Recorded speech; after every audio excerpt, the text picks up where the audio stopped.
राधे राधे, जय श्री कृष्णा। मैं हूं सुशील गोस्वामी। आप देख रहे हैं तिलक पत्रिका। संगम नगरी प्रयागराज में जिस तरह से पूरे महाकुंभ का आनंद और उल्लास चरम पर है, देश विदेश के करोड़ों लोग यहाँ आ रहे हैं।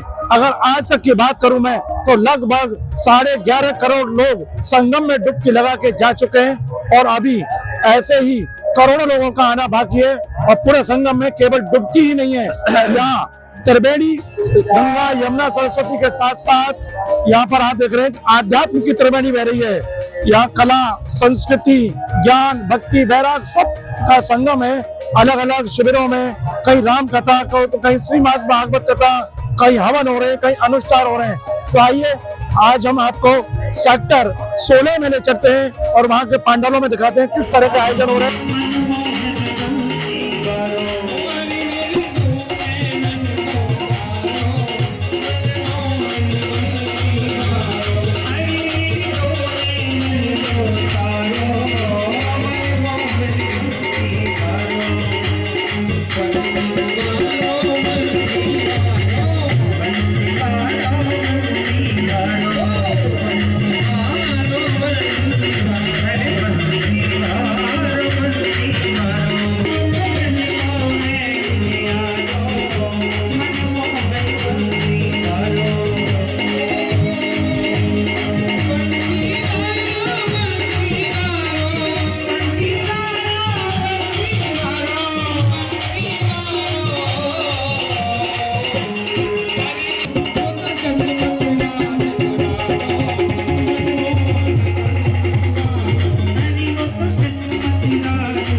भगवान की सबसे बड़ी पूजा क्या है? परचर्या भगवतु आत्मना ज्योतिक्षय, अपने दुर्व्यसन को त्याग देना, ये भगवान की सबसे बड़ी सेवा है। यहाँ के जो आयोजक हैं मेरे साथ हैं, आइए उनसे जानेंगे किस तरह के कार्यक्रम यहाँ हो रहे हैं। आपका परिचय? प्रयागराज में अति प्राचीन स्थल है श्री निम्बार्क आश्रम, वहाँ का मैं महंत हूँ। और शुभ नाम? राधा माधव दास।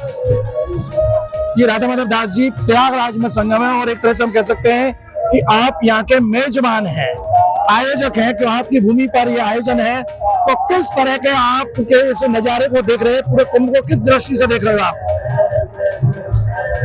ये संपूर्ण भारतवर्ष का जो आध्यात्मिक केंद्र बिंदु है वो सदैव से तीर्थराज प्रयाग रहा है और आज समस्त संतों को यह स्थल पा करके गर्वान्वित महसूस कर रही है। और क्योंकि हम लोग स्थानीय हैं और उससे अतीत गौरव को जो देख रहे हैं और अपने आप को धन्य मान रहे हैं। देखिए, आप स्थानीय संत हैं, यहाँ के महंत हैं, तो यहाँ जैसे करोड़ों लोग आ रहे हैं, स्वाभाविक सी बात है इतने लोगों का रहना ठहरना आवागमन उसको देखकर तो स्थानीय लोगों को परेशानी तो नहीं हो रही है? स्थानीय लोगों को, जैसे शहर के वासी हैं, परेशानियां तो होती हैं, लेकिन सभी उत्साही हैं। नजरअंदाज कर दिया उन्हें? हाँ, सभी लोग उत्साही हैं और खूब जगह जगह अन्य क्षेत्र लोग चला रहे हैं, जगह जगह चाय नाश्ता आदि का प्रबंध कर रहे हैं, सामर्थ्य के अनुसार सेवा कर रहे हैं। हाँ, बिल्कुल, ताकि आने वाले भक्तों को किसी प्रकार की कोई असुविधा ना हो। आपका शिविर जो है किस नाम से है, क्या यहाँ प्रकल्प चल रहे हैं सुबह से लेकर रात्रि पर्यंत इस मेला क्षेत्र में? जैसा कि निम्बार्क परंपरा ब्रजभूमि की प्राचीन परंपरा है और प्राचीन संतों महात्माओं ने यहाँ तीर्थराज प्रयाग में रामबाग बहराना में, जो कि 500 वर्ष प्राचीन स्थल है, ब्रज के ब्रजवासी विरक्त संतों के द्वारा स्थापित स्थल है और वहाँ पर भगवान श्री राधा कृष्ण की मणिमय मूर्ति है जो कि दर्शनीय है।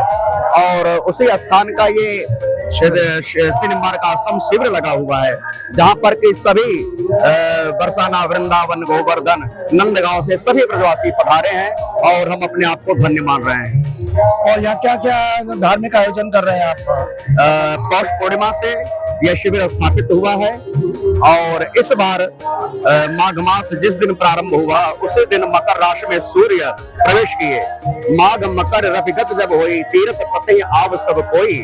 और माघ मास की मकर संक्रांति के दिन से यहाँ पर श्रीमद् भागवत कथा, गोपाल महायज्ञ, लक्ष्मी नारायण महायज्ञ, शिव महापुराण आदि सारे कार्यक्रम व्यवस्थित ढंग से चल रहे हैं। आज हमने देखा कि बड़ा सुंदर यहाँ आयोजन हो रहा है श्रीमद् भागवतम का, और भगवान श्री कृष्ण का द्वारकाधीश जी का रुक्मणी जी के साथ विवाह का संपन्न हुआ।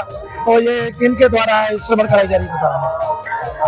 और जैसा कि हम बता चुके हैं कि समस्त ब्रजवासियों का यहाँ पर आगमन हुआ है, और वर्तमान में श्री मान मंदिर सेवा संस्थान जो कि ब्रज भूमि का एक सर्वश्रेष्ठ स्थान है, और ब्रज के परम विरक्त संत पद्मश्री श्री रमेश बाबा जी महाराज के कृपा पात्र शिष्य भक्तों का यहाँ पर आगमन हुआ है। और इस समय उनके कृपा पात्र शिष्य डॉक्टर रामजी लाल जी महाराज का के द्वारा मुखारबिंद से श्रीमद् भागवत कथामृत प्रवाहित हो रही है, और उनके साथ बरसाना, गहवर वन, माता जी गौशाला आदि से समस्त परिकर बाबा महाराज के यहाँ पर पधारे हुए हैं, और रस वर्षा हो रही है। कुंभ में देश देशांतर के लोग आए, लेकिन आपने बताया कि आपका जो स्थान है निम्बार्क आश्रम 500 वर्ष पूर्व ब्रजवासियों द्वारा स्थापित है, और उसी स्थान पर आज ब्रजवासी आए, तो कैसा मन में उल्लास है आपके में, क्या मन में भाव है? ऐसा नहीं लग रहा है कि हम ब्रज भूमि से बाहर है, क्योंकि ब्रज में रज की महत्ता है, और वर्तमान में ये गंगा यमुना सरस्वती का जो पावन रेती है वो कहीं न कहीं ब्रज भूमि की जैसे शोभायमान हो रही है, और इस तरह से समस्त ब्रजवासी सभी को पा करके ऐसा लग रहा है हम वृंदावन नंदगांव बरसाने में ब्रज में है। तो देखा आपने निम्बार्क आश्रम के महंत राधा माधव दास 16 सेक्टर में आपने निम्बार्क आश्रम के नाम से खालसा लगाया है, और जो उन्होंने एक विशेष बात बताई कि आप प्रयागराज के हैं, तो यहाँ के आप इस आयोजन के एक तरह से आयोजक हैं, मेजबान है, तो यहाँ का प्रत्येक प्रयागवासी इस आयोजन को करने वाला है, और ब्रजवासियों का स्थापित इनका स्थान है। तो ब्रजवासियों द्वारा ही संत रमेश बाबा महाराज की कृपा पाठ डॉक्टर रामजी लाल जी द्वारा यह श्रीमद् भागवतम कथा जो श्रवण कराई जा रही है, जो 18 पुराण में सर्वश्रेष्ठ श्रीमद् भागवतम को, उसका यहाँ जिस तरह से आयोजन हो रहा है, तो देखकर लग रहा है तो वास्तव में भगवान श्री कृष्ण की लीलाओं का गुणगान हो रहा है। तो एकदम ब्रज जैसा माहौल, यहाँ झोपड़ियों में संत रह रहे हैं आनंद उल्लास के साथ कथा से। तो आज हमने आपको प्रयागराज में ब्रज के दर्शन कराए, ब्रजवासियों के दर्शन कराए, उनके रसिया का आपने गायन सुना।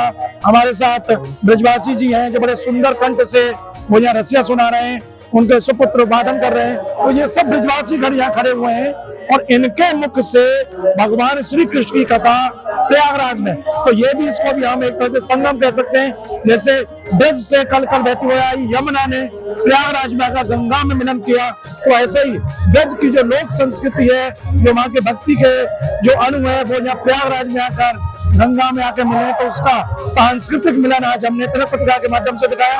आप लगातार तिलक पत्रिका देखते रहिए, और ऐसे ही हम कुंभ की बड़ी मोहक मनोहारी झलकियां आपको दिखाते रहेंगे। तिलक पत्रिका के लिए अपने साथी कैमरा पर्सन रिंकू वर्मा के साथ प्रयागराज से मैं सुशील गोस्वामी।